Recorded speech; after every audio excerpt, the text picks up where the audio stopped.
Où dorment les pilotes d'avion? Bonjour à tous, je suis ravi de vous retrouver dans cette nouvelle vidéo. J'espère que vous allez bien et que l'aviation, que les avions, que tout ce qui est aéronautique, tout ce qui vole vous fait toujours autant vibrer parce que comme je le dis à chaque fois, c'est ça le plus important, que vous pilotiez ou non d'ailleurs. En parlant de ça, petite anecdote, moi ça fait très longtemps que j'ai pas piloté, mais ça me fait toujours autant kiffer. Voilà, bref, parenthèse fermée, où dorment les pilotes d'avion? Parce que oui, les pilotes d'avion dorment, ce sont des êtres humains et ils dorment, comme vous et moi. Ça me paraît logique. Alors sur les vols long courriers, il faut savoir qu'il y a des cabines pour l'équipage, pas que pour les pilotes, pour l'équipage de cabine également, enfin pour les stewards et les hôtesses, il y a des cabines équipées soit de sièges inclinables, soit de lits. Pourquoi? Tout simplement pour permettre à l'équipage de se reposer, de dormir, de se divertir. Il y a aussi des systèmes de divertissement comme pour les passagers.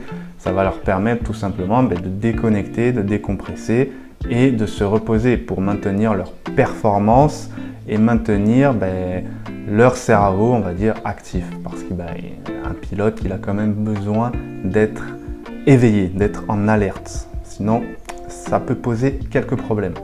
Alors, où sont ces cabines? Bien entendu, elles ne sont pas visibles des passagers. Elles se situent soit à l'avant de l'appareil, soit à l'arrière de l'appareil. Elles sont accessibles par une porte qui en général est cachée, il n'y a pas d'indication. Et cette porte, elle est également verrouillée. Les passagers n'ont tout simplement pas accès, elles ne sont pas visibles de la partie cabine passager et du couloir, etc. Pourquoi? Pour des raisons de sécurité, on ne sait jamais, ça me paraît évident, mais bon, il faut quand même le préciser au cas où.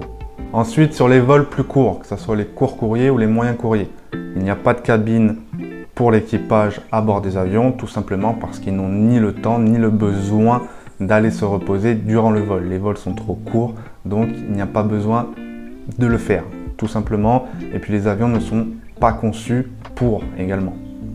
Sur certains vols court courrier, long courrier, selon les rotations, l'équipage peut également dormir à l'hôtel pour ensuite repartir le lendemain sur une nouvelle journée de vol.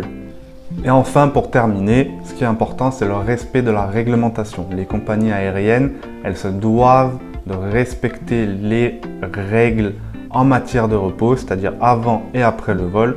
Donc, en fonction de ça, elles vont aménager les horaires et les plannings de tel ou tel pilote sur tel ou tel vol et tout ce qui va avec. Voilà, c'est la fin de cette vidéo. Surtout, n'oubliez pas de vous abonner, d'activer la cloche et de mettre un like. Vous trouverez dans la description en lien notre boutique en ligne pour tous les passionnés d'aviation, que vous soyez pilote ou non. Vous trouverez votre bonheur avec des centaines de produits et idées cadeaux sur le thème de l'aviation toujours. Et moi, je vous dis à bientôt dans une nouvelle vidéo. Ciao, ciao!